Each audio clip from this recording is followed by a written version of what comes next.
Sisters praise the lord. సాయంకాల సమయంలో సహోదరుల కూడిక నిమిత్తమై ఈ కూడికను ప్రార్థనతో మనం ఆరంభించుకున్నాం.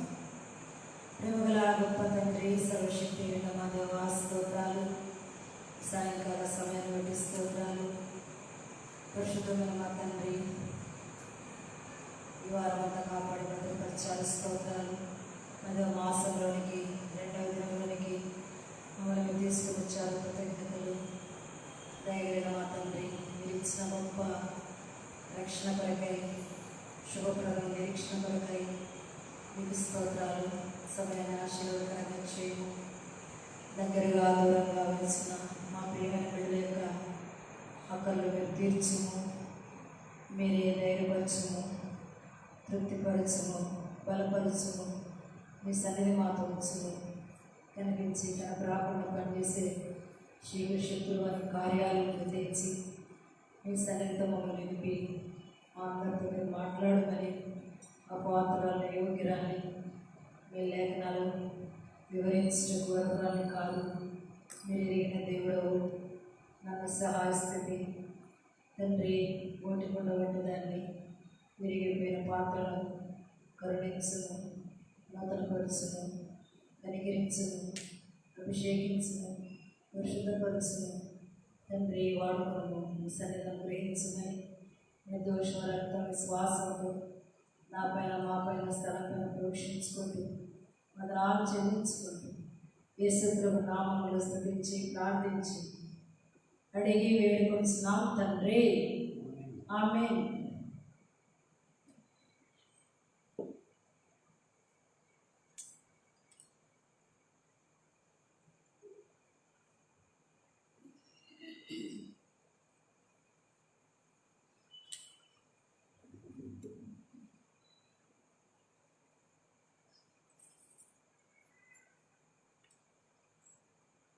వార్డ్ సంఖ్య 246, 212. నా కొరకై నీవు చేసేది యేసు, నాకు ఇంత భయం లేదు. అందరం కలిసి పాడుకుందాం. నా కొరకై నీవు చేసేది యేసు, నాకు ఇంత భయము లేదు లోకములో. నా కొరకై నీవు చేసేది యేసు, నాకు ఇంత భయము లేదు లోకములో. నా కొరకై నీవు చేసినందులకు, నా కొరకై నీవు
నా కొరకై అన్నియు చేసెను యేసు, నాకింక భయము లేదు లోకములో.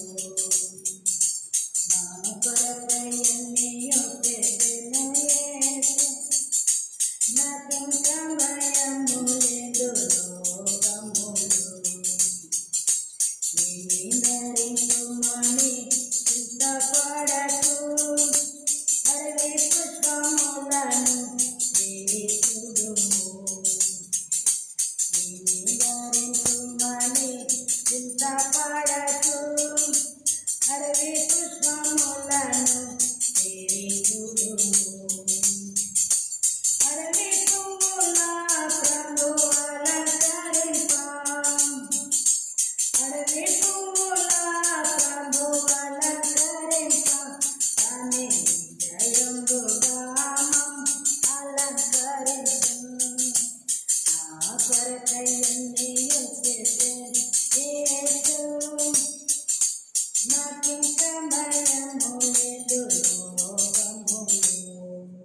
నా కొరకై అన్నియు చేసెను యేసు, నాకింక భయము లేదు లోకములో. రేపటి దినము గూర్చి చింతపడకు, అప్పుడెప్పుడు నాకుండ భయమెందుకు. రేపటి దినము గూర్చి చింతపడకు, అప్పుడెప్పుడు నాకుండ భయమెందుకు. రేపు నాని సంగతుల నాదే చింతించును, రేపు నాని సంగతుల నాదే చింతించును. ఏ నాటి కీడు ఆనాటికే చిందసాలును, ఏ నాటి కీడు ఆనాటికే ఇలసాలును. నా కొరకై అన్నియు చేసెను యేసు, నాకింక భయము లేదు లోకములో. నా కొరకై అన్నియు చేసెను యేసు, నాకింక భయము లేదు లోకములో. ఆశీర్వదించెడి అరణ్యములో, పోషించెను 5,000 మందిని కూడా. ఆశీర్వదించెడి అరణ్యములో, పోషించెను 5,000 మందిని కూడా. యేసును ప్రభువే ప్రతి అవసరత, యేసును ప్రభువే ప్రతి అవసరత. యేసును తానే రక్షించు నా కొరకు, యేసును తానే రక్షించును నా కొరకు. నా కొరకై అన్నియు చేసెను యేసు, నాకింక భయము లేదు లోకములో. నా కొరకై అన్నియు చేసెను యేసు, నాకింక భయము లేదు లోకములో. నా కొరకై అన్నియు చేసినందులకు, నా కొరకై అన్నియు చేసినందులకు, నేను రక్షణ పాత్రను ఎత్తి ఆరాధించెదను. నేను రక్షణ పాత్రను ఎత్తి ఆరాధించెదను. నా కొరకై అన్నియు చేసెను యేసు, నాకింక భయము లేదు లోకములో.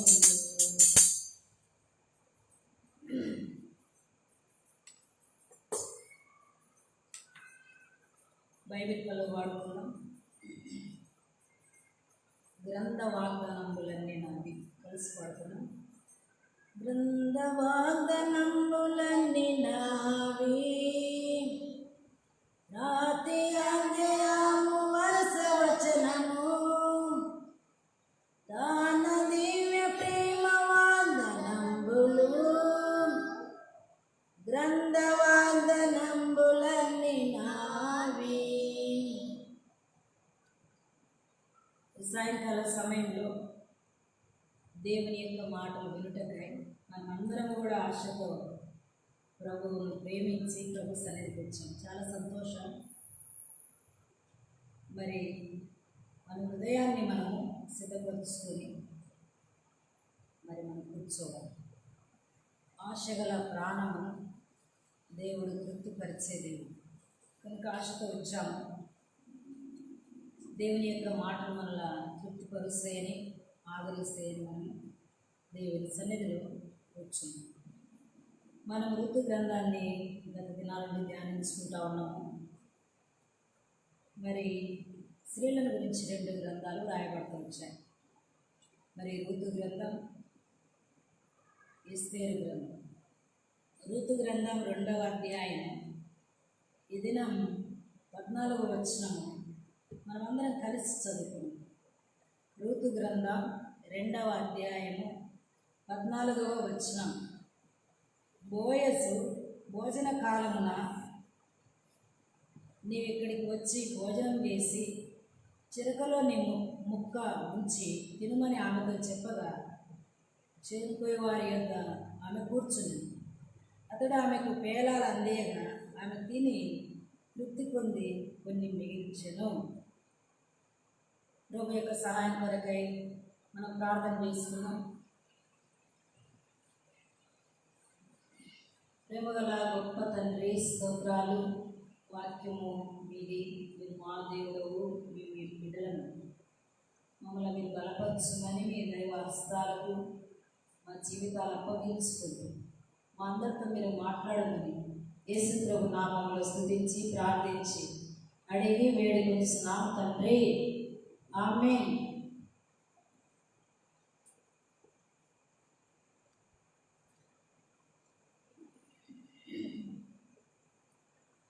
ఋతు గ్రంథం 2వ అధ్యాయం 14వ వచనం మనం చదువుకుంటూ వచ్చాం. ఋతు గ్రంథం 2వ అధ్యాయం 14వ వచనం మనము చదువుకుంటూ వచ్చాం. గత వారము దేవుని యొక్క వాక్యం మనం వింటూ వచ్చాము. మరి బోయాజు రూతును ఆదరిస్తూ వచ్చాడు. ఒకరి తల్లి వారిని ఆదరించినట్లు నేను మిమ్మల్ని ఆదరించేదను అని దేవుని వాక్యము రాయబడుతూ వచ్చింది. పోయిన వారం మనం వింటూ వచ్చాము. ఈ వారము 14వ వచనం మనం చదువుకుంటూ వచ్చాము. మరి 14వ వచనం. బోయజు భోజన కాలమున నీవు ఇక్కడికి వచ్చి భోజనము చేసి. బోయజు రూతుతో అంటా ఉన్నాడు, భోజన కాలమున నీవు ఇక్కడికి వచ్చి భోజనము చేసి. మరి ఈ భోజనము లేకుంటే ఆహారము 2 రకాలు. అక్షయమైన ఆహారము, మరి క్షయమైన ఆహారము, అక్షయమైన ఆహారం. మరి మన యొక్క జీవనం కొరకు అంటే జీవించట కొరకు మనం ఆహారం తీసుకుంటాం. రొట్టె కావచ్చు, ఆహారం కావచ్చు. ఇది క్షయమైపోయే ఆహారం కనుక అక్షయమైన ఆహారం కూడా ఉంది. అయితే బోయజు రూతును మరి ఆదరించడమే కాకుండా భోజన కాలమున నీవు ఇక్కడికి వచ్చి భోజనము చేసి. కనుక రూతుతో బోయాజు చెప్తా ఉన్నాడు, నీవు భోజనము చేసి. ఇప్పుడే మనం వింటూ వచ్చాం, క్షయమైపోయే ఆహారం ఉంది అని, అక్షయమైన ఆహారం కూడా ఉందని మనము చూస్తూ వచ్చాం. బైబిల్లో యోహాను సువార్త మరి వ్రాయబడతా వచ్చింది 6వ అధ్యాయము. చూడండి, యోహాను సువార్త 6వ అధ్యాయము. యోహాను సువార్త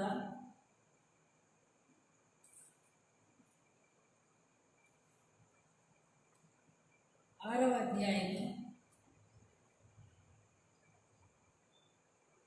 47వ వచనం. మధ్యలో 47 నుంచి 49 వరకు కలిసి ఉంది. మధ్యలో ఉంది చూడండి. మీ పితరులు అరణ్యంలో మన్నాను తినను చనిపోయేరి. మీ పితరులు అరణ్యంలో మన్నాను తినను చనిపోయేరి. అంటే ఇది క్షయమైపోయే ఆహారం. అంటే పితరులు మన్నాను తిననని వారు ఏమైపోతూ వచ్చారు? చనిపోతూ వచ్చారు. అయితే ప్రభు అన్నాడు, ఏమన్నాడు అంటే అదే వచనంలో జీవాహారము నేనే అంటూ వచ్చాను. అంటే జీవాహారము నేనే అని ప్రభు చెప్తూ వచ్చారు. 50వ వచనంలో యోహాను సువార్త 6వ అధ్యాయం 50వ వచనం, దీనిని తినువాడు చావకున్నట్లు పరలోకము నుండి దిగివచ్చిన ఆహారం ఇదే. పరలోకంలో నుండి దిగివచ్చిన జీవాహారము నేనే. ఎవడైనాను ఈ ఆహారము భుజిస్తే వాడు ఎల్లప్పుడూ జీవించును. మరి నేనిచ్చు ఆహారము లోకమునకు జీవం కొరకైన నా శరీరమే అని మీతో నిశ్చయముగా చెప్పుచున్నాను. ఈ మాటలన్నీ ప్రభు అయిన యేసుక్రీస్తు వారు మరి చెప్తా ఉన్నాడు. ప్రభు చెప్పే మాటలు, ఆయన మాట మరి భూమి ఆకాశంలో గతించినను ఆయన మాటలో పొల్లైనను సున్నైనను తప్పిపో. ప్రభు అంటా ఉన్నాడు, జీవాహారమును నేనే, పరలోకంలో నుండి దిగివచ్చిన ఆహారమును నేనే అని అంటాము. అయితే మరి పరలోకంలో నుండి ఈ ఆహారం దిగివచ్చింది. ప్రభు అయిన యేసుక్రీస్తు వారు జీవాహారముగా ఈ లోకానికి దిగి వచ్చాడు. సర్వ మానవుల ఆత్మీయమైన ఆకలి తీర్చుటకై, ఆత్మ దీపం వెలిగించుటకై ప్రభువారు జీవాహారముగా పరలోకంలో నుండి దిగి వచ్చారు. బైబిల్లో రాయబడుతూ వచ్చి 51వ వచనంలో ప్రభు అన్నాడు, పరలోకం నుండి దిగి వచ్చిన జీవాహారము నేనే. ఎవడైనాను ఈ ఆహారమును భుజిస్తే వాడెల్లప్పుడూ జీవించును. ఎవరైనా సరే ఈ ఆహారమును ఎవరైతే భుజిస్తారో వారెల్లప్పుడూ కూడా మరి జీవిస్తారు.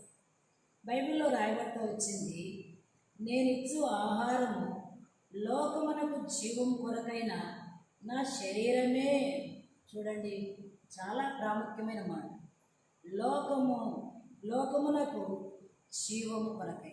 కనుక లోకములో, భూలోకములో ప్రజలు జీవించాలి, బ్రతకాలి, ఆత్మ దీపం వెలిగించబడాలి అంటే ప్రభు అంటున్నాడు, మరి నేనిచ్చు ఆహారము లోకమునకు జీవం కొరకైన నా శరీరమే అని మీతో నిశ్చయముగా చెప్పుచున్నాను. చాలా ప్రాముఖ్యమైన మాట. ఈ లోకంలో ఉన్న మనము మరి మన ఆత్మ ఆకలి తీర్చబడాలి అంటే, మన ఆత్మకు దాహం తీర్చబడాలి అంటే, మన ఆత్మ వెలిగించబడాలి అంటే ఈ జీవాహారం గురించి మనం అర్థం చేసుకోవాలి. ఈ జీవాహారం గురించి మనము అర్థం చేసుకోవాలి. అందుకే దేవుని వాక్యం వ్రాయబడతా వచ్చింది. దేవుని వాక్యం వ్రాయబడతా వచ్చింది. నా శరీరము తిని. యోహాను సువార్త 6వ అధ్యాయం చూడండి. యోహాను సువార్త 6వ అధ్యాయం 54వ వచనం, నా శరీరం తిని నా రక్తం త్రాగువాడే నిత్య జీవం గలవాడు. అంత్యదినమున నేను వారిని లేపుదును.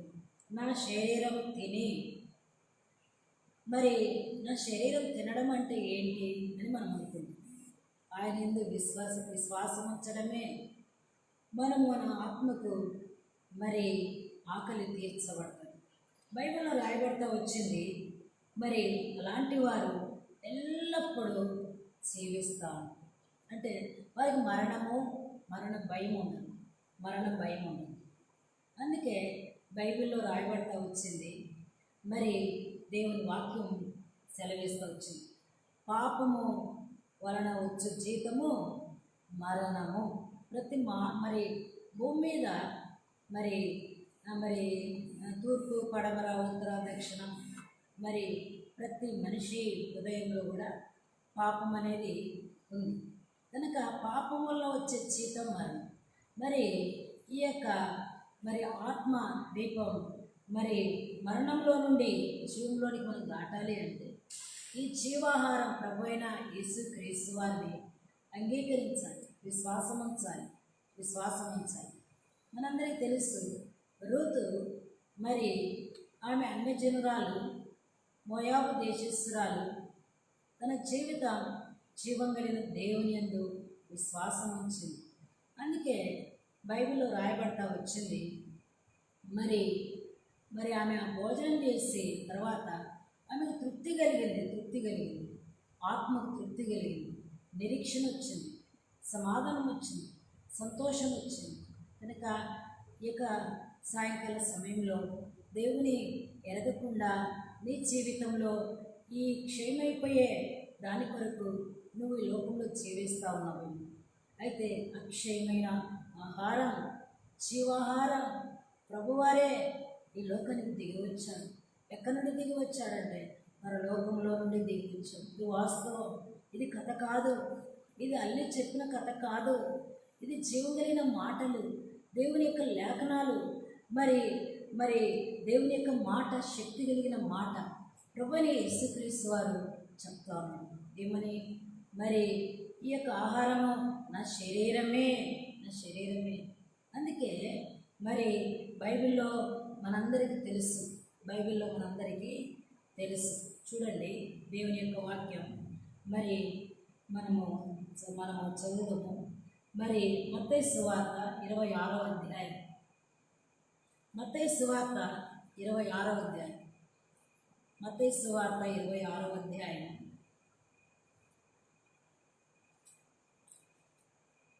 మత్తయి సువార్త 26వ అధ్యాయము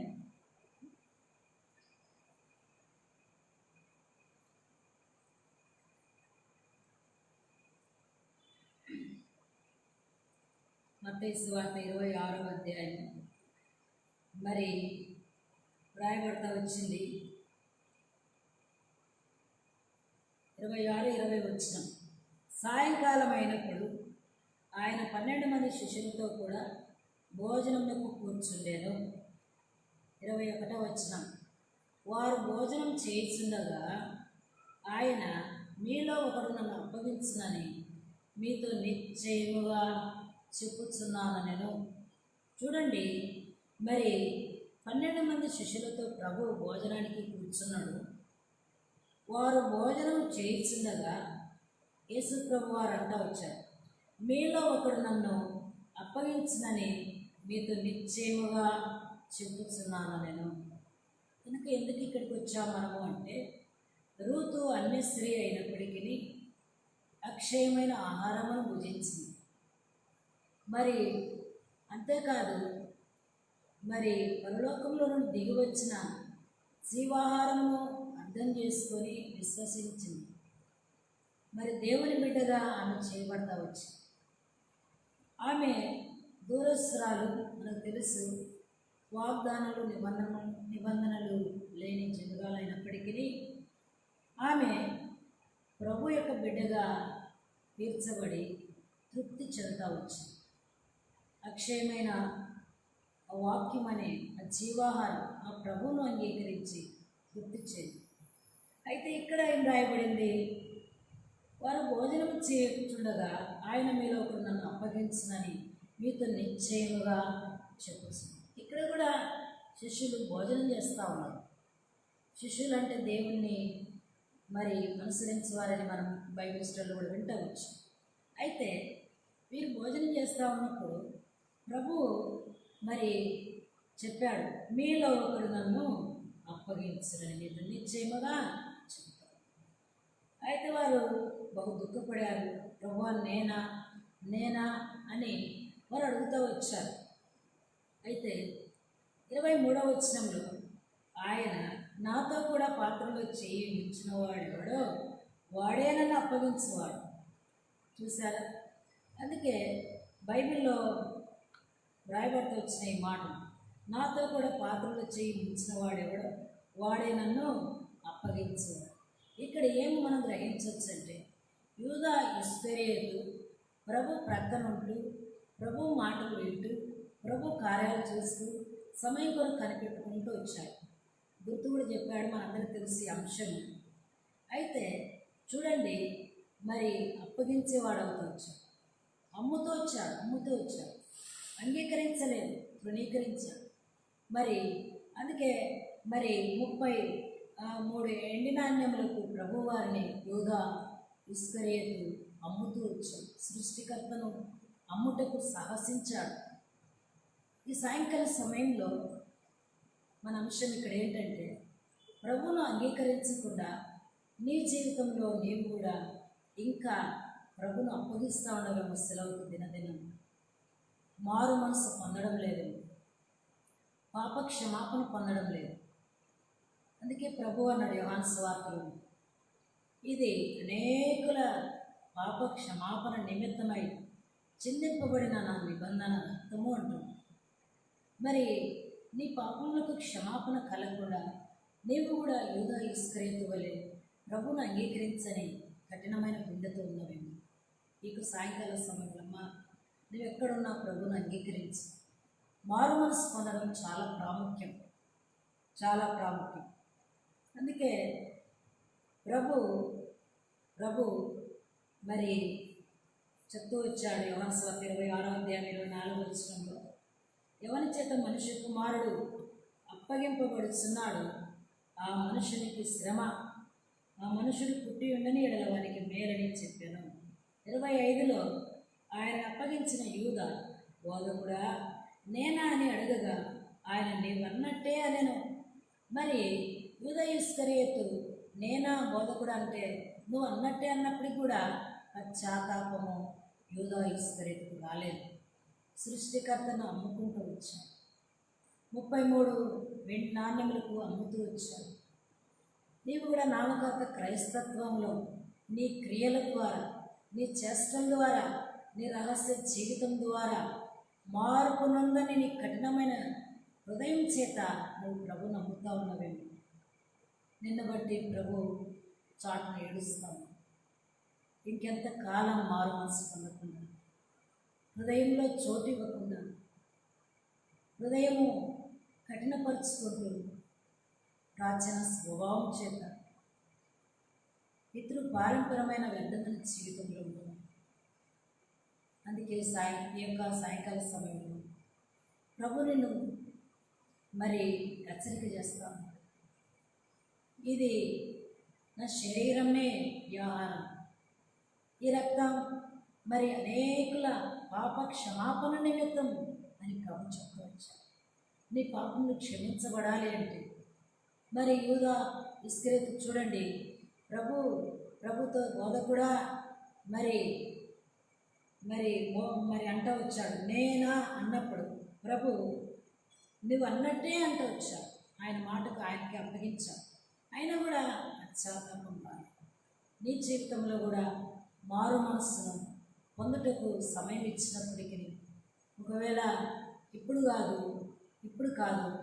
వృద్ధాప్య దశకు వచ్చినాక, ఉద్యోగం వచ్చినాక, మ్యారేజ్ అయిన తర్వాత, మరి నేను ఏదైనా ఇప్పుడు కాదు, ఇది సమయం కాదు అని నీ యవన జీవితంలో నువ్వు వెళ్తా ఉన్నావు. నీ కొరకు ప్రభు బాధలు ఉంటాయి.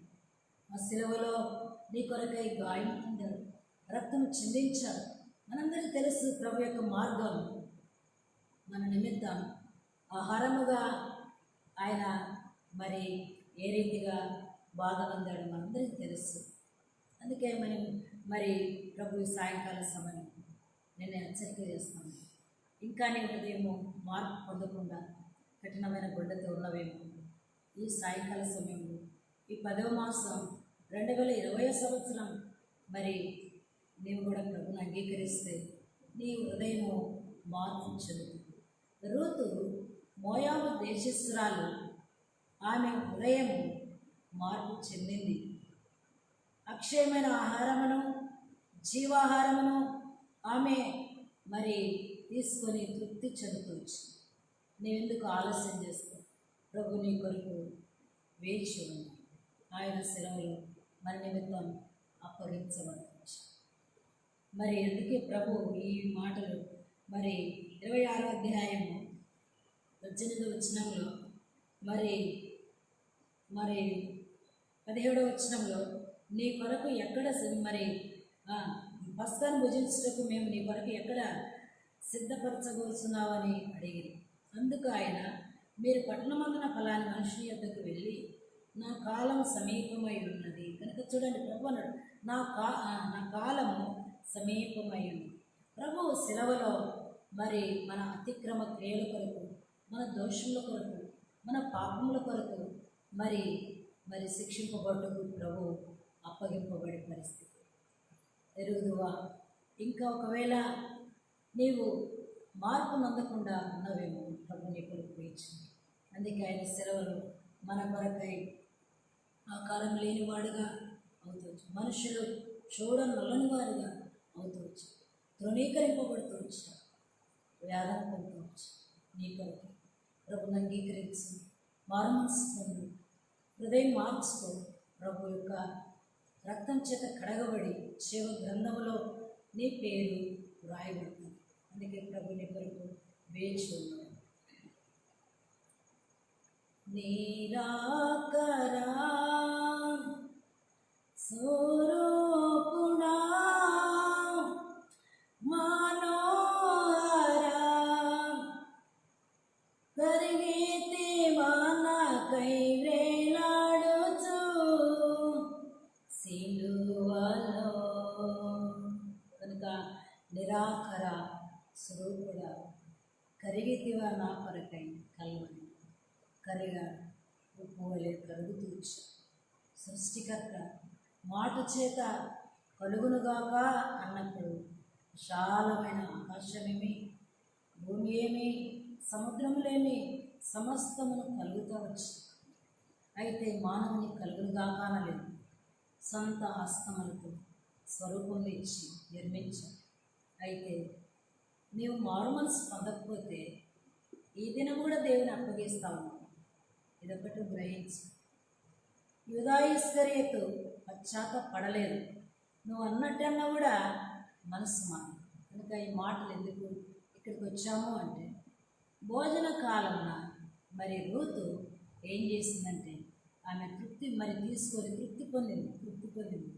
ఈ ప్రభు అయిన యేసు క్రీస్తు వారిని నువ్వు అంగీకరిస్తే నీకు కూడా నీ హృదయంలో తృప్తి ఉంటుంది. అంగీకరించకుండా తృణీకరిస్తే యూదా ఇస్కరియోతు ఏమవుతూ వచ్చాడో మనకు తెలుసు. ఆ వెండి నాణ్యములతో సంతోషించలేదు, కానీ మరి ఏమైపోయాడు? మరి చనిపోయాడు. ఉర్రేసుకుంది. కనుక చూడండి, నీ జీవితంలో మరి నీ వ్యసనాలకు గురైపోయి ఎవరు చూడలేదని నీ జీవితం అమ్ముకుంటూ మరి ప్రభు నమ్ముతూ నేను మోసపుచ్చుకుంటా ఉన్నావేమో. ప్రభుని అంగీకరించు. అందుకే మరి ఎవడైనా క్రీస్తు నందున్న ఎడల వాడు నూతన సృష్టి. ఇది మొదటి భాగం. రెండో భాగంలోనికి మనం వెళ్దాం. ప్రభు రక్తం చేత కడగబడిన బిడ్డల కొరకై కొన్ని వచనాలు మనం చూసుకుందాం. చూడండి, రూతు గ్రంథం 2వ అధ్యాయం 14వ వచనం మరలా చదువుకుందాం. బోయాజు భోజన కాలమున నీవు ఇక్కడికి వచ్చి భోజనం చేసి చిరకలో నీ ముక్క ముంచి తినమని ఆమెతో చెప్పగా చేనుకోయి వారి యొద్ద ఆమె కూర్చుండెను. అతడు ఆమెకు పేలాలు అందేయగా ఆమె తిని తృప్తి పొంది కొన్ని మిగిల్చెను. ఆమె తిని తృప్తి పొంది. చూసారా? మరి ఈ మాటలు మనం చదువుతున్నప్పుడే అర్థమవుతుంది. రూతుకి ఏం దొరికిందంటే తృప్తి. కనుక దేవుని బిడ్డలు మారు మనసు పొందిన తర్వాత ఏం దొరుకుతుంది? తృప్తి దొరుకుతుంది. మరి హృదయంలో ఆనందం ఉంటుంది. బైబిల్లో రాయబడతా వచ్చింది మనందరికి తెలుసు. చూడండి, మరి కీర్తనల గ్రంథం 42వ అధ్యాయం 1వ వచనం చూడకుండానే మనం చెప్తాం. అంతం కనుక దుప్పి నీటి వాగుల కొరకు ఆశపడినట్లు దేవా నా ప్రాణము నీ కొరకు ఆశపడతాను. చూసారా? చూడండి, 42వ అధ్యాయం 1వ వచనం 2వ వచనం. దుప్పి నీటి వాగుల కొరకు ఆశపడినట్లు దేవా, నీ కొరకు నా ప్రాణము ఆశపడుచున్నది. నా ప్రాణము దేవుని కొరకు తృష్ణగొలుచున్నది. జీవము గల దేవుని కొరకు తృష్ణగొలుచున్నది. దేవుని సన్నిధికి నేను ఎప్పుడు వచ్చేదను, ఆయన సన్నిధిని నేను ఎప్పుడు కనబడేదను అనే తృష్ణ ఆ యొక్క మరి దుప్పి నీటి వాగుల కొరకు ఆశపడింది. ఈ దుప్పి, అడవిలో ఉన్న ఈ దుప్పి మరి పారే ఆ నదిలో ఉన్న నీళ్ళు తాగుతుంది, ఎక్కడ పడితే అక్కడ తాగుతుంది. అయితే మరి ఎంత దూరమైనా, ఎంత శ్రమైనా, ఎంత ఆలస్యమైనా మరి ఆ యొక్క దుప్పి నీటి వాగుల కొరకు ఆశపడు. అలాగనే ఇక్కడ భక్తుడు అంటా ఉన్నాడు, మరి నా ప్రాణము దేవుని కొరకు తృష్ణ కొలుచున్నది. జీవం కలిగిన దేవుని కొరకు తృష్ణ కొలుచున్నది. దేవుని సన్నిధికి నేను ఎప్పుడు వచ్చేది. చూసారా, అంటే తృప్తి బైబిల్లో రాయబడుతూ వచ్చింది. మరి మనకు అర్థమైందని వచ్చిన చదువుకుందాం. కీర్తనల గ్రంథం 84వ అధ్యాయం. కీర్తనల గ్రంథం 84వ అధ్యాయం చూడండి. కీర్తనల గ్రంథం 84వ అధ్యాయం 2వ వచనం.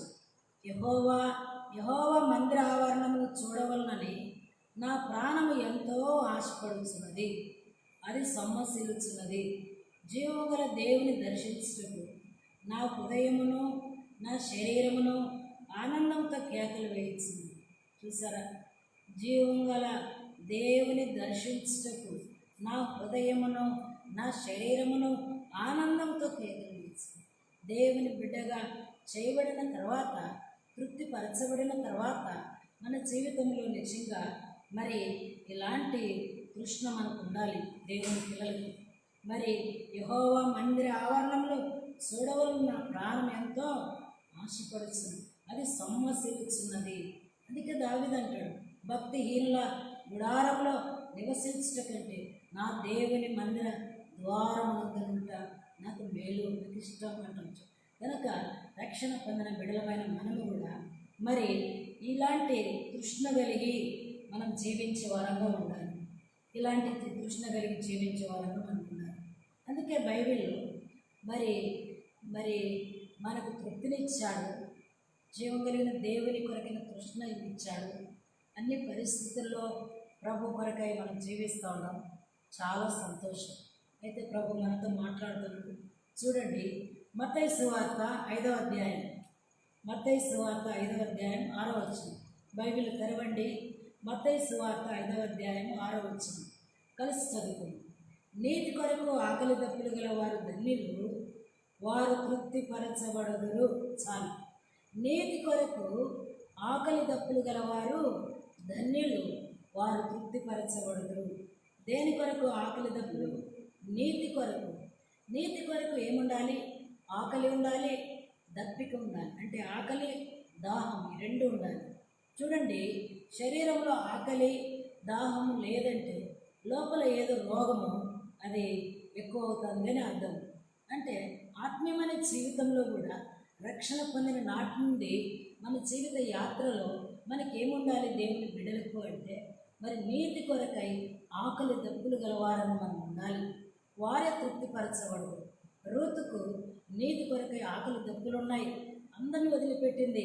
మరి బోయాజే అంటూ వచ్చాడు, నీ తల్లిదండ్రులను వదిలేవు, మరి ఆదరించాడు, బహుమానం ఉంది నీకు, యెహోవా రెక్కల క్రింద నీకు మరి సురక్షితం ఉందని ఎంతో ధైర్యపరుస్తూ వచ్చాడు. అంతేకాదు, ఆమె మరి నీతి కొరకు ఆకలి దప్పులు కలిగిన స్త్రీగా ఉంది. ఒక అన్య స్త్రీ, ఎంతో దూరం నుండి దూరస్తురాలైనప్పటికీ ఆమె దేవుని కొరకు సమీపస్తురాలుగా మరి జీవిస్తూ వచ్చింది. దేవుని పిల్లలమైన మనకు కూడా మొట్టమొదటిగా రక్షణ పొందిన తర్వాత మరి ఏముండాలి? నీతి కొరకు ఆకలి దప్పులు గలవారు ధన్యులు, వారు తృప్తిపరచబడదురు.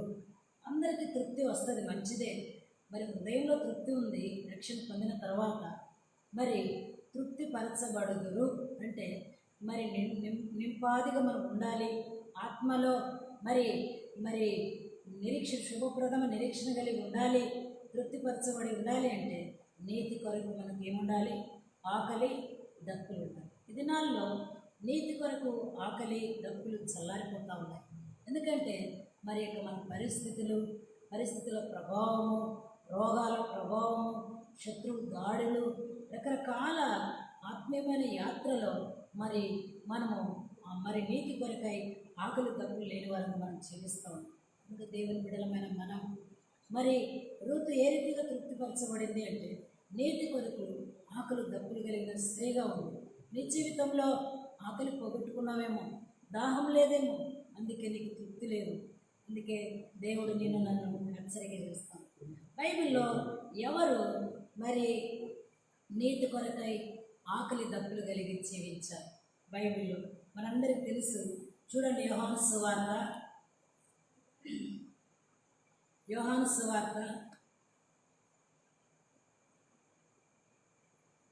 6వ అధ్యాయం. యోహాను సువార్త 6వ అధ్యాయం. ఈ యొక్క అంశం అంతా మనకు తెలుసు. 6వ అధ్యాయం మనం గమనించినప్పుడు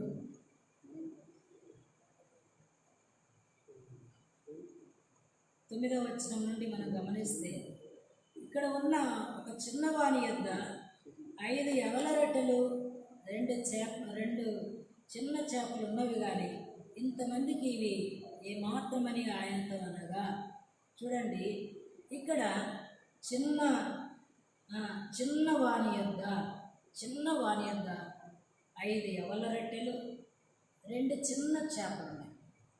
అంటే ఈ చిన్న బిడ్డకు ఇలాంటి ఆకలి దప్పులు. చూడండి, చిన్నవాళ్ళు ఎక్కువగా తల్లిదండ్రులను వదిలిపెట్టారు. తర్వాత విశాల హృదయం ఉంది, అంత గ్రహింపు ఉండదు. మరి అయితే ఈ చిన్న బిడ్డ చూడండి, ఈ చిన్న బిడ్డ మరి వాళ్ళ తల్లి ఇచ్చింది 5 యవల రొట్టెలు 2 చిన్న చేపలు అలా ఉంచుకున్నాడు. ప్రభు బోధిస్తూ ఉన్నప్పుడు మనకు తెలుసు, దాదాపు మరి ఆ యొక్క దేవుడు చెప్పే మాటలన్నీ కూడా వింటూ వచ్చు. మరి తన తల్లి ఇచ్చిన ఆహారాన్ని కూడా తను మర్చిపోయాడు. దేవుని మాటలు వింటూ వచ్చు. సమయంలో జరిగిన సంగతి అంతా మనకు తెలుసు. అయితే ప్రభు అంటూ వచ్చాడు, వీరు భుజించుటకు, అందుకే రాయబడతా వచ్చింది, వీరు భుజించుటకు ఎక్కడ నుండి రొట్టెలు కొని తెప్పించమని ఫిలిప్పుని అడిగాడు. ఫిలిప్పుని పరీక్షించుటకు అడిగాడు ఇక్కడ అంశం. అయితే చూడండి, అయితే ఆంధ్రేయ ఈ చిన్న బిడ్డను కనుక్కున్నాడు. ఆంధ్రేయ కనుక్కొని ఏం చేస్తాడంటే, ఈ చిన్నవాని యొద్ద 5 యవల రొట్టెలు 2 చిన్న చేపలు. బైబిల్లో ఈ రీతిగా మరి రాయబడతా వచ్చింది. మరి ఈ ఇంతమందికి ఇవి ఏమాత్రమని వాళ్ళు అడుగుతూ ఉంటారు శిష్యులు. ప్రభు అన్నాడు, ప్రభు ఏం చెప్పాడు అంటే, 10వ వచనం, యేసు జనులను కూర్చుండబెట్టుడని చెప్పాను. ఆ చోట చాలా పచ్చికొండని కనుక లెక్కకు ఇంచుమించు 5,000 మంది పురుషులు కూర్చుని. గమనించండి, పచ్చికలో 5,000 మందిని లైన్గా కూర్చోబెట్టారు. పంక్తి అంటే లైన్గా, మరి వరుసగా ఎట్లా పడితే అక్కడ కూర్చోలేదు. మరి దైవ క్రమంలో మరి లైన్గా కూర్చుంటూ వచ్చారు. అయితే బైబిల్లో రాయబడతా వచ్చింది. చూడండి, ఇక్కడికి ఎందుకు వచ్చామంటే, ఈ చిన్న బిడ్డకు మరి నీతి కొరకై ఆకలి ఉన్నట్టు దప్పికుంది. దేవుని మాటలు వినాలి అని ఆ యొక్క ఇంటి నుండి, తల్లిదండ్రుల నుండి మరి ప్రభు చెప్పే మాటలు ఎందుకు వచ్చాం కనుక ఈ చివరి దినాల్లో దేవుని బిడ్డమైన నీకు, నాకు, మనకు నీతి కొరకై ఆకలి దప్పులు మనకు చాలా ప్రాముఖ్యం. బైబిల్లో రాయబడతా వచ్చింది. మరి చూడండి, 11వ వచనం, యేసు ఆ రొట్టెలను పట్టుకొని కృతజ్ఞతాస్తుతులు చెల్లించి కూర్చున్న వారికి వడ్డించెను. అంటే యేసు ప్రభు వారు ఆ రొట్టెలను ఏం చేశాడు?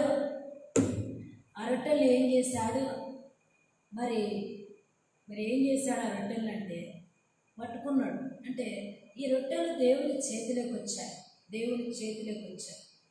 గమనించండి, మరి నీతి కొరకు ఆకలి దప్పులు కలిగిన ఈ చిన్న బిడ్డ దగ్గర ఉన్న రొట్టెలు దేవుని చేతిలోకి వచ్చాయి.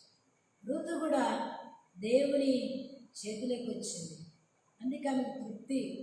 మోయాబు విడిచినప్పటికీ, తల్లిదండ్రులు విడిచినప్పటికీ, ఆస్తినంతా విడిచినప్పటికీ, బంధు జనులను విడిచినప్పటికీ ఆమెకు తృప్తి కలిగింది. ఎందుకంటే ఆమె దేవుని చేతిలోకి వచ్చింది. బోయాజు పొలంలోకి వచ్చింది. మనము మన పరమ బోయాజు పొలంలోకి, సంఘంలోకి వచ్చాం. మంచిది. మనకు కూడా ప్రభు దగ్గరికి వచ్చిన మనకు తృప్తి. అందుకే ప్రభు ఆ యొక్క చేతులకి ఆ రొట్టెలు వచ్చినాక మరి 5,000 మంది తిని తృప్తి పొందారు. బైబిల్లో రాయబట్ట వచ్చింది. వారు తిని తృప్తి పొంది మరి మిగిలినవన్నీ కూడా 12 గంపలు ఎత్తారు. గమనించండి. 4 సువార్తల్లో కూడా ఈ మాట రాయబడతా వచ్చింది. ప్రభు చేతిలోకి నీ జీవితం వచ్చినప్పుడు నీకు తృప్తి ఉంటుంది. ప్రభు చేతిలో నుండి జారుతూ ఉన్నవేమో, ఆ కుమ్మరి చేతిలో నుండి ఆ మట్టి జారినట్టుగా నీవు కూడా జారిపోతూ ఉన్నవేమో, దినదినం జారుతూ ఉన్నవేమో, దేవునికి మరి తిరుగుబాటు చేస్తూ ఉన్నవేమో. అలా కాదు. దేవుని చేతులకి రా, ప్రభు నీకు తృప్తినిస్తాడు. బైబిల్లో రాయబడి వచ్చింది. చూడండి దేవుని వాక్యము చూడండి. మరి ఎప్పుడైతే మరి వారికి తృప్తి వచ్చినట్టుగా చూడండి. కీర్తనల గ్రంథం 103వ అధ్యాయం 5వ వచనం. కీర్తనల గ్రంథం 103వ అధ్యాయం 5వ వచనం. కీర్తనల గ్రంథం 103వ అధ్యాయం 5వ వచనం. 103వ అధ్యాయం 5వ వచనం చదువుకుందాం. మేలుతో నీ హృదయమును తృప్తిపరచుదుము. మేలుతో నీ హృదయము తృప్తిపరుచుతున్నాడు కనుక మరి హృదయంలో తృప్తి. ఈ జీవాహారమును స్వీకరించిన తర్వాత దినదినం అప్పగించుకున్నప్పుడు, ఆకలి దప్పులు కలిగినప్పుడు, మరి దుప్పి వలె నీటి వాగులకు ఆశ కలిగినట్టు మన ప్రాణ జీవం కలిగిన దేవుని సన్నిధి కొరకు తృష్ణ కలిగినప్పుడు మన హృదయంలో ఏముంటుందంటే మరి మన హృదయంలో తృప్తి ఉంటుంది. హృదయం బాగుంటే మనిషి బాగుంటుంది. అందుకే హృదయంలో తృప్తి. అందుకే ఈ లోకంలో ఎక్కడ నీకు తృప్తి దొరకదు, ఎక్కడ నీకు శాంతి దొరకదు, సమాధానం దొరకదు. నేను కూడా హృదయంలో నెమ్మది కావాలి అని మా తోటలో ఉన్న కానుగ చెట్టు క్రింద కూర్చుంటే నెమ్మది వస్తుంది. నా బాధ అంతా కొట్టుకొని వెళ్ళిపోతుంది ఆ గాలి ఎంబడి అనుకుంటా. కానీ అది కానే కాదు. ఎలా నాకు తృప్తి దొరికిందంటే దేవుని యొక్క జీవాహారం ద్వారా, దేవుని అంగీకరించడం ద్వారా నా హృదయంలో తృప్తి. అందుకే రాయబట్ట వచ్చింది. పక్షిరాజు యవనము వలె నీ యవనము క్రొత్తగా కూర్చున్నట్టు మేలుతో నీ హృదయమును తృప్తిపరుచుచున్నాడు. మేలుతో హృదయం ఎలా ఉంది? తృప్తిగా ఉంది, నిండుగా ఉంది, నెమ్మదిగా ఉంది, నిరీక్షణతో ఉంది, శుభప్రదమైన నిరీక్షణతో ఉంది. చింత లేదు, భయం లేదు.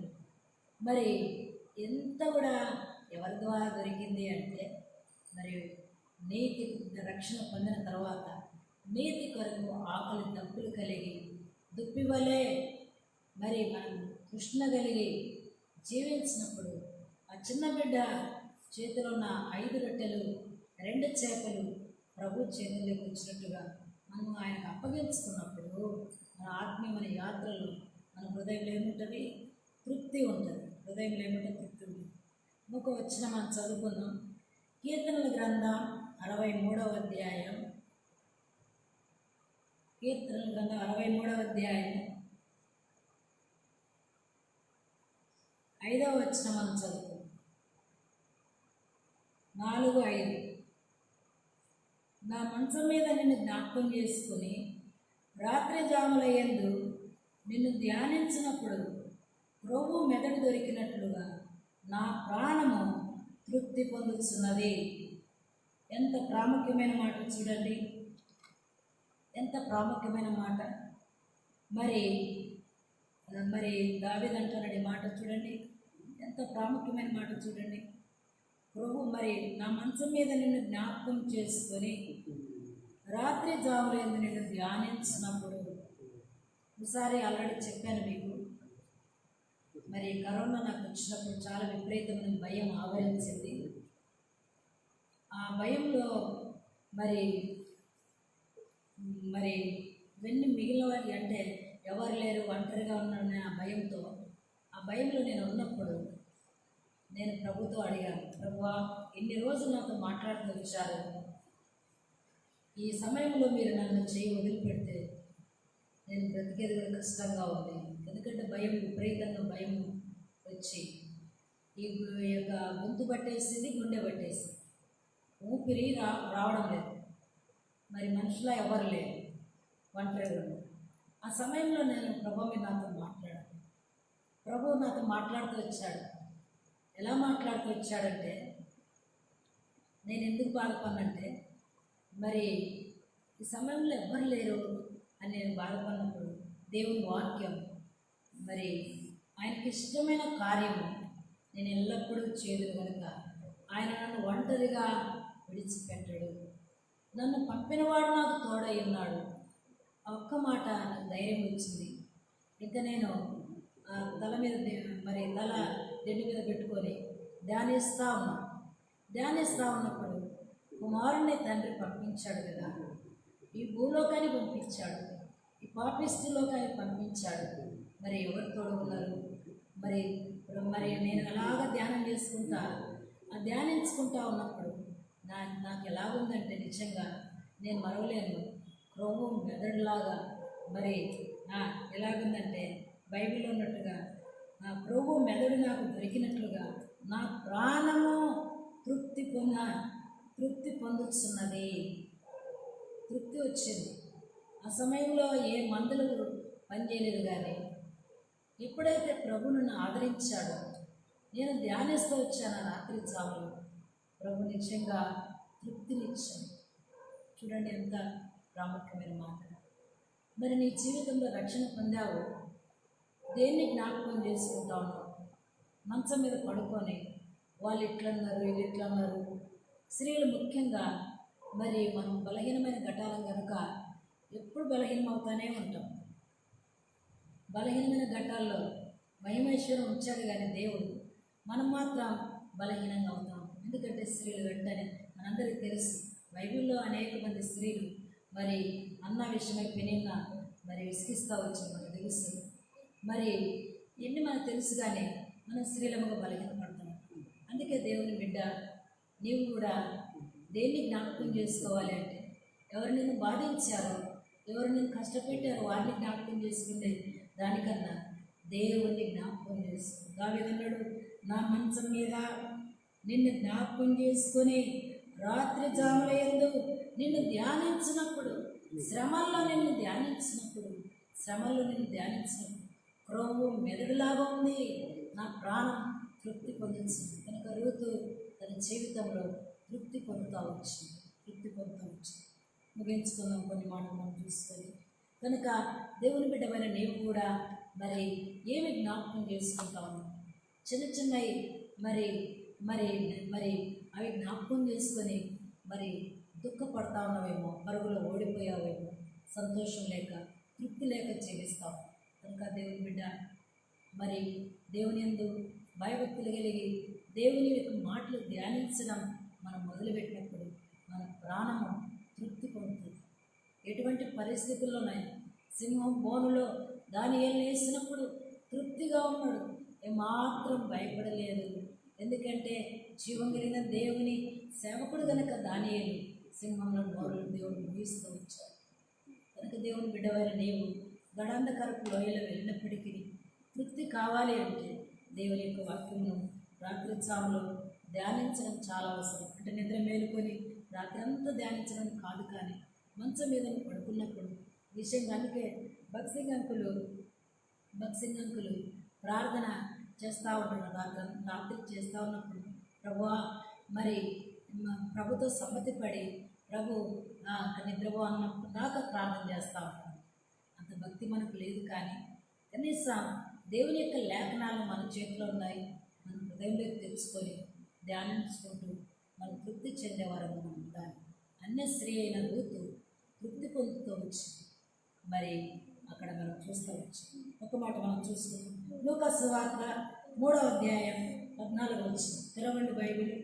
లూకాసు సువార్త 3వ అధ్యాయం 14వ వచనం. లూకాసు సువార్త 3వ అధ్యాయం 14వ వచనం చూడండి, ఇక్కడ రాయబడితే వచ్చింది 14వ వచనం.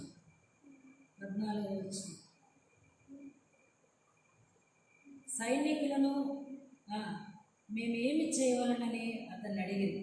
అందుకు అతడు, ఎవరిని బాధ పెట్టకయు ఎవరి మీదనో అపనింద వేయకయు మీ జీతములతో తృప్తి పొంది ఉండుడని వారితో చెప్పెను.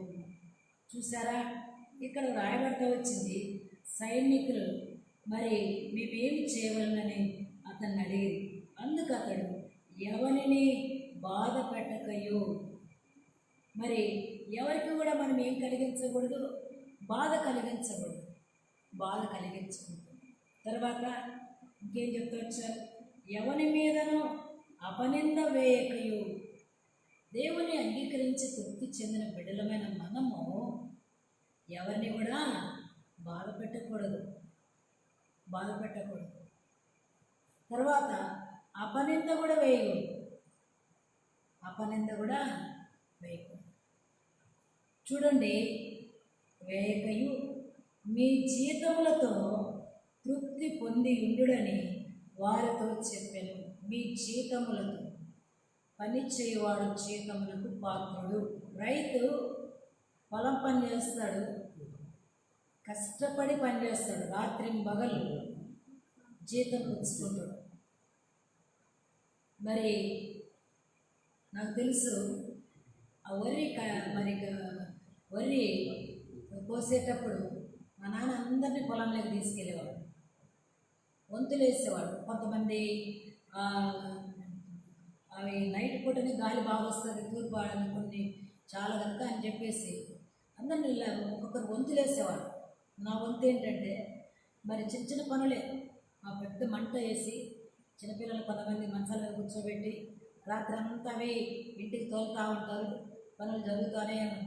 గమనించండి, రైతు పని చేసేటప్పుడు, ఆ పంట వేసేటప్పుడు కన్నీరు కారుస్తాడు. ఎంతో పైసలు కష్టమవుతుంది, ఎంతో మరి ఆ పంటకు మందు కొట్టాలి, దాన్ని బాగుండి చూడాలి, దాని వాటర్ సరైన రీతికి పెట్టాలి. తర్వాత మరి జీతం పుచ్చుకుంటాడు. రైతు పని చేసి జీతం పుచ్చుకుంటాడు. అలాగనే మరి ఒక ఉద్యోగం చేసే వ్యక్తి నెలంతా ప్రయాసపడి వెళ్ళి జీతం పుచ్చుకుంటాడు. ప్రభు చెప్తున్నాడు, మీరు ఎవరిని బాధ పెట్టకూడదు, ఎవరి మీద అపనింద వేయకూడదు, మీ జీతములతో తృప్తి పొంది ఉండుడని వారితో చెప్పాను. మనకు వచ్చిన జీతంతో మనం తృప్తి కలిగి ఉండాలి. ప్రభు చెప్తున్నాడు, కొంతమంది తృప్తి ఉండదు దేవుని బిడ్డలైనప్పటికీ. ఒకసారి మరి మా గ్రామంలోనే మరి జాన్సన్ అనే ఒక యవనస్సు బిడ్డ మరి రైల్వే ఎంప్లాయీ అయితే రాత్రంతా తన డ్యూటీ చేస్తూ వచ్చాడు.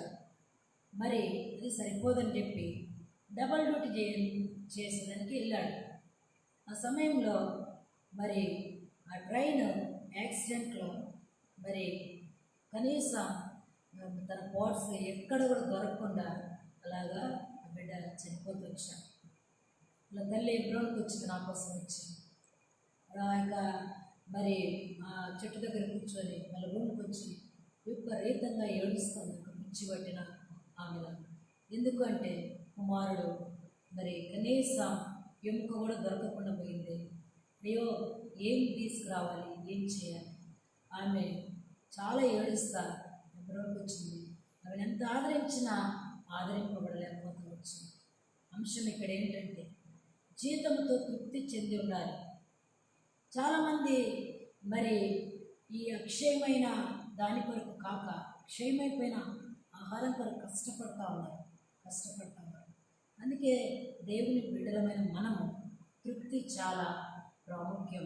అందుకే నీకు కలిగిన జీతముతో ఏం కలిగి ఉండాలి? జీతములతో తృప్తి పొంది ఉండడని వారితో చెప్పాను. కనుక నీ జీతం కొద్దిగా అయినను, ఆ జీతం రాకపోయినను, నీ ఇంట్లో ఏమి లేకపోయినాను, తృప్తి అనేది నీకు నాకు మనకు చాలా అవసరం. మనం స్త్రీల కనుక తృప్తి ఉండదు, తొందరపడతాం, అయిపోతే టెన్షన్ పడతాం, బాధపడతాం, చెప్పుకుంటాం. అలా చేయాలి, ప్రార్థన చేయాలి. ప్రార్థన చేస్తే దేవుడే మన అక్కర్లన్నీ తీర్చేస్తాడు. కనుక గమనించండి, హెబ్రీయులకు రాసిన పత్రిక 13వ అధ్యాయం 5వ వచనంలో ప్రభు అన్నాడు, మీకు కలిగిన వాటితో తృప్తి పొందేవుడి. కలిగిన వాటితో ఏం కలిగింది మనకు తెలుసు. మరి బాహ్యమైన వాటి గురించి అర్థం చేసుకోవడం మనకు తెలుసు. మనము నిజంగా మనకు కలిగింది, మన హృదయంలో మేలు వచ్చింది, మేలుతో తృప్తి పొందాము. తర్వాత మరి దేవుడు మనలా ఎంతగానో మరి ఆకలి తీరుస్తూ వచ్చాడు. కనుక మనం ఏం చేయాలంటే కలిగిన వాటితో తృప్తి పొందేది. ధనాపేక్షలపై ఉండకూడదు. అంటే ధనం కోసం అది నశించిపోతుంది. కొంతమంది పాపం చాలా కష్టపడి దాచిపెడతానే ఉంటారు కదా. మేము చిన్నప్పుడు ఒకసారి హాలిడేస్ వస్తే చిన్న పిల్లలు ఉండేవాళ్ళు ఉండక పక్కనే మా గ్రామం పక్కనే పొలం ఉంటే అక్కడికి వెళ్ళిపోయాము. ఇద్దరు పిల్లలు వెళ్ళిపోయి ఇంకా తీసుకో అంతా ఆ పిల్ల చేసిన వాళ్ళకి అంతా అక్కడ ఏం దొరుకుతుంది, పసుపు దొరికిందనుకో అదంతా ఉమ్మడి చేసేసాం. ఉమ్మడి చేసి ఇద్దరు పిల్లలతో మాట్లాడుకొని అదేం చేసామంటే అదంతా కామ్గా ఉంచుకున్న బాగుంది. మళ్ళీ నేను తెలియక దాన్ని పాతి పెట్టేసి దానిపైన మట్టి పోసాం. మట్టి పోసేలోపు సడన్గా పిలిపి వచ్చింది, ఎక్కడున్నారు పిల్లలని. పరారికి వెళ్ళిపోయాం. అది ఎంత ఎతికినా దొరకదు. ఎంత వెతికామంటే ఆ పాప నాతో ఉన్న ఆ పాప బాధపడుతుంది, నేను బాధపడతాను. అంటే డబ్బులు కూడా అంతే. చాలామంది పాపము దాచిపెట్టి ఎలా దాస్తారంటే మరి చెప్పబట్టకుండా దాస్తారు కదా, చాలా దాస్తారు. మా మా మా యొక్క బంధువు ఒక చర్మ వ్యాపారం చేశారు. ఇవన్నీ బ్యాంకులలో వేసేసారు. బంగారు ఏం చేశాడంటే ఆ గోడలో మరి ఒక మట్టి కుండలు పెట్టి పైన మట్టి పూత వేసేసాడు గోడ. ఎందుకో మొత్తానికి మా అత్తగారు వాళ్ళ భర్త ఏం చేశాడంటే దాన్ని మరి అది మా అత్తగారు ఏం చేసిందంటే అది ఎందుకో ఇట్లా పడిపోయింది. మరి అట్లా ఆమె దొరికిన వెంటనే ఆమె ఏం చేసిందంటే ఆ బంగారు తీసుకొని మా నాన్న దగ్గర తీసుకుని వచ్చింది. అంటే ఒక వీధంతా వాళ్ళదే. ఆమె తెస్తే మా నాన్న అన్నారట, అమ్మాల అది ఎక్కడుందో అక్కడనే పెట్టేసాయమ్మా, నీకేం నష్టం రాదని చెప్తే ఈమె కూడా భయపడి అదే గోడలో వచ్చేసింది ఆ బంగారు నాకు. ఇదంతా వాళ్ళ భర్త చూశాడు. మొత్తం ఎలా తీసుకెళ్ళాడు. నిజంగానే మరి చాలా నష్టం కలిగించింది. ఆ యొక్క మరి బ్యాంకులోని పైసలు అయితేనేమి, బంగారు అయితేనేమి, భూములు అన్నీ పోయినాయి. ఎందుకు? ఆయన ఎవ్వరికి చెప్పకుండా దాస్తూ వచ్చా. అవి ఏమైపోయినాయి అంటే ఆయన చెప్పకుండానే చనిపోతూ వచ్చాను. ఈ క్షయమైపోయే వాటి కొరకు చాలామంది ప్రాణాలు తీస్తున్నారు, ప్రాణాలు పోగొట్టుకుంటున్నారు. అది లోకంలో. దేవుని బిడ్డమైన నీవు కలిగిన వాటితో తృప్తి కలిగి ఉండడం చాలా ప్రాముఖ్యం. మనం ఏది ఇచ్చాడో ప్రభు, దాంతో మనం ఏం కలిగి ఉండాలి? తృప్తి కలిగి ఉండాలి. ముగించుకున్నాం చివరిగా. అందుకే బైబిల్లో రాయబడి వచ్చింది చూడండి. 1 తిమోతీయులకు రాసిన పత్రిక 6వ అధ్యాయం 8వ వచనం. 1 తిమోతీయులకు రాసిన పత్రిక 6వ అధ్యాయం 8వ వచనం. 6వ అధ్యాయం 8వ వచనంలో ఒక రాయబడి వచ్చింది 7, 8 కలిసి. మనం ఈ లోకంలోనికి ఏమీ తేలేదు, దీనిలో నుండి ఏమీ తీసుకొని పోలేము. కాగా అన్న వస్త్రములు గలవారమై ఉండి వాటితో తృప్తి పొంది ఉందుము. కనుక ఈ లోకంలోనికి మనం ఏమి తీసుకురాలేదు, ఏమి కూడా మనము తీసుకొని కూడా పోము. అందుకే చనిపోయిన తర్వాత మరి ఒకవేళ నామకార్థ క్రైస్తవులు చనిపోయిన వాళ్ళ ముక్కురాలు ఉన్న కమ్మలున్నా అవి కూడా లాగేస్తారు చూసారు. అందుకే ఈ లోకంలో మరి ఏమి తేలేదు, మనం ఏమి తీసుకుంటాం. అయితే మనం ఎలా ఉండాలి? అక్కడ రాయబడతా వచ్చింది, అన్న వస్త్రములు కలవారమై ఉండి వాటితో తృప్తి పొంది ఉందుము. వాటితో మనం తృప్తి పొంది ఉందా దేవుని బిడ్డ? దేవుని వాక్యం మీద ఆనందిస్తూ ఉన్నావా? లేక నేను నా జీవితంలో తృప్తిని కోల్పోతూ వచ్చాను? ఋతు మోయాబు దేశస్తురాలైనప్పటికీ బోయాసు పొలంలోకి వచ్చి తృప్తి పొందుతూ వచ్చాను. మరి నేను నా జీవితంలో కూడా మరి మనము తృప్తి కలిగిన జీవితం మనకు చాలా ప్రాముఖ్యం. అందుకే మరి బైబిల్లో రాయబడతా వచ్చింది, 1 కొరింథీయులకు రాసిన పత్రిక 4వ అధ్యాయం 8వ వచనం. 1 కొరింథీ 4వ అధ్యాయం 8వ వచనంలో అపోస్తలుడైన పౌలు అంటాడు చూడండి, 4వ అధ్యాయం 8వ వచనం, ఇది వరకే మీరేమీ కొదవలేక తృప్తులైతిరి. కనుక ఇది వరకే మీరేమీ కొదవలేక తృప్తులైతిరి. ప్రభువు నమ్ముకున్న తర్వాత ఏ కొదవ ఉండదు. నమ్ముకుంటే అన్ని కష్టాలని చాలాసార్లు మనందరం బాధపడతా ఉంటాం. నమ్మనప్పుడే బాగుండేది, నమ్మిన తర్వాత ఏంటి కష్టం? ఈ కష్టాల్లోనే ఉంది ఆనందం, సంతోషం. అందుకే మోషే అన్నాడు, మరి అల్పకాల పాప భోగమును అనుభవించట కంటే దేవుని ప్రజలతో శ్రమ అనుభవించట మేలని యోచించారు. కనుక మరి దేవుని ప్రజలతో శ్రమల్లో మనం వెళ్ళినప్పుడే మనకు సంతోషం, ఆత్మీయంగా తృప్తి. కనుక అందుకనే ఇక్కడ వాక్యంలో అపోస్తలుడైన పౌలు మరి చెప్తూ వచ్చాడు, ఇది వరకు మీరు ఏమీ కొదవలేక తృప్తులైతిరి, సంతోషంగా ఉంది. అన్ని ప్రభు మనకు ఆ సమయానికి ఇస్తాడు, ఎవరిని విడిచిపెట్టాడు. బైబిల్లో మరి అనేకులు పోషించాడు దేవుడు. నిరాశలో ఉన్న వారిని అయితేనేమి, మరి అధైర్యపడిన వారిని అయితేనేమి, కృంగిన వారిని అయితేనేమి, నెమ్మది లేని వారిని అయితేనేమి, ఆత్మహత్యకు సిద్ధంగా ఉన్నవారు అంటే బైబిల్లో ఉన్నారా అటువంటి వారు అని అంటారేమో. కొంతమంది దేవుణ్ణి మరి మరి నమ్మిన తర్వాత డిస్కరేజ్లో అంటే కొంతమంది ఉంటారు. అటువంటి వారిని దేవుడు ఏం చేస్తాడంటే మరి ధైర్యపరిచి. అందుకే మన జీవితంలో దేవుడు ఇవన్నీ వేసుకొచ్చాడు. అందుకే ఋతు ఆ బోయాసు పొలంలోకి వచ్చిన తర్వాత బోయాసు వాళ్ళకు భోజన కాలంలో వచ్చి మరి భోజనం చేసి అన్నప్పుడు ఆమె ఆ పేలాలు తిని తృప్తి పొందుతూ వచ్చింది. దేవుని వాక్యం చేత నేను తృప్తిగా ఉండాలి, అధైర్యపడకుండా, కలవరపడకుండా. అందుకే మేము హృదయమును కలవరపడలేకూడదు. దేవుని యందు విశ్వాసం ఉంచాను, నా యందు విశ్వాసం ఉంచాను. కనుక లోకంలో మనకి ఎన్ని కొరతలు ఉన్నాయి. బాహ్యంగా కొంతమంది పిల్లలు ఉండరు, కొంతమందికి ఏమో గొంతు ఉండదు, అంటే గొంతు ఉండదంటే కష్టం వచ్చింది రోగాలు. కొంతమంది కన్ను ఉండదు, కొంతమందికి ఏమో కాళ్ళు ఉండదు. అంటే ఏంటంటే కష్టాలు. యోగు తన జీవితం అంతా కష్టం. కానీ నాకు తెలుసు అందరూ పోయారు, పిల్లలు పోయారు, భూములు పోయారు, వంటలు, గాడిదలు అన్నీ పోయాయి. చివరికి తన దేహంలో ముళ్ళు వచ్చింది. అయినా కూడా భక్తి వదలలేదు. ఎలాగున్నాడంటే యెహోవా ఇచ్చాడు నాకు, మరి తీసుకెళ్ళిపోయినప్పుడు యెహోవా తీసుకొని వెళ్ళిపోయాడు. కనుక బోధ బాగానే ఉంటుంది, మనం కూడా చేయొచ్చు. కానీ అనుభవంలో ఇలాంటి ఆ యొక్క తృప్తి కలిగిన జీవితం మనకు దేవుని బిడ్డలు ఉండడం చాలా ప్రాముఖ్యం. బైబిల్లో చివరిగా హెచ్చరిక కోసం ఒక్క మాట మనం చదువుతున్నాం. ఆమోసు గ్రంథం 8వ అధ్యాయం 11వ వచనం. చివరిగా ఆమోసు గ్రంథం, మీరు బైబిల్లో వచ్చిన అందరూ కలిసి చదువుకున్నాం. ఆమోసు గ్రంథం 8వ అధ్యాయము 11వ వచనం చూడండి. 8వ అధ్యాయం 11వ వచనం చదవండి, అందరం కలిసి చదువుకున్నాం.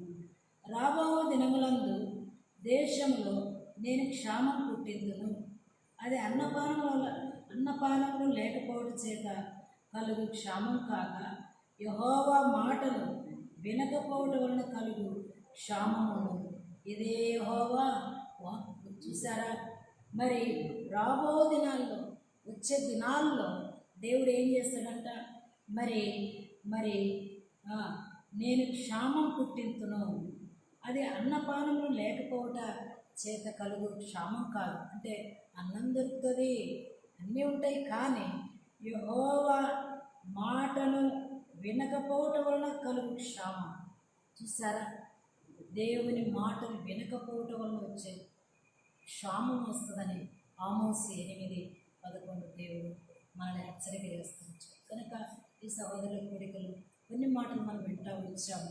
మనము ఋతు గ్రంథం 2వ అధ్యాయం 14వ వచనం చదివినప్పుడు ఆమెతో బోయస్సు భోజన కాలంలో మరి నీవు ఇక్కడికి వచ్చి భోజనము చేసి, కనుక ఆ రోజు భోజనం చేసింది, తృప్తి పొందింది, హృదయంలో తృప్తి.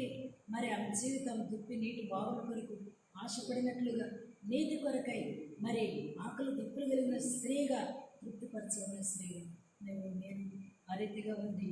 ప్రభు కొరకైన బిడ్డలుగా మనం జీవించి లోకంలో అన్ని పరిస్థితుల్లో మరి ప్రభు యందు ఆనందించే వారంగా మనం ఉండినట్లుగా ప్రభు మనకు సహాయం చేయండి. ప్రారంభం చేసుకున్నాం.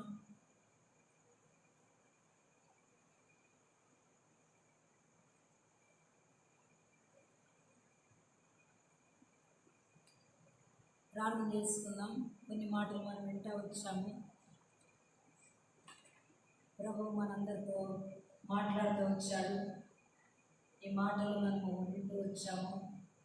నేను నా జీవితంలో ఎక్కడ మనము తృప్తి లేని వారంగా బలహీనంగా ఉంటూ వచ్చాము, క్షమాపణ కోరుకొని ఋతు వలె మనం కూడా అప్పగించినట్లుగా, ఋతు వలె అప్పగించుకోగలిగినట్లుగా మనము కూడా అయితే జీవించినట్లుగా మనం ప్రార్థన చేసుకుందాం.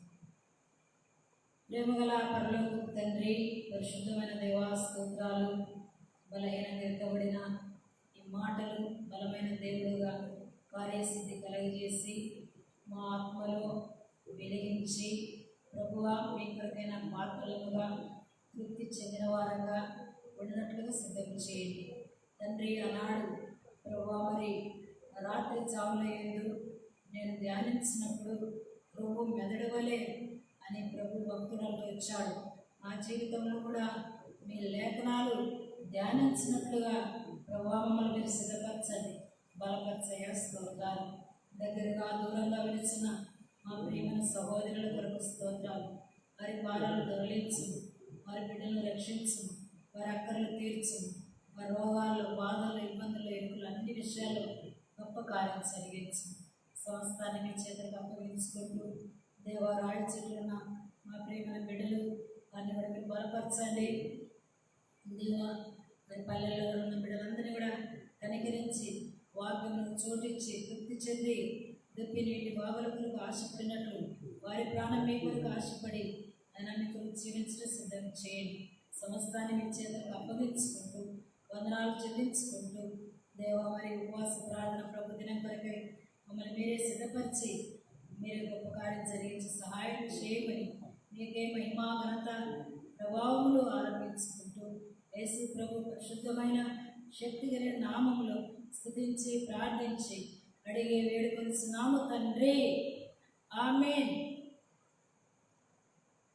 నా మాట వినుమని ప్రభువనెను, నా మాట వినుమని ప్రభువనెను, నిన్ను రక్షింపను పిలచుచుండే, నిన్ను రక్షింపను పిలచుచుండే, నా మాట వినుమని ప్రభువనెను, నా మాట వినుమని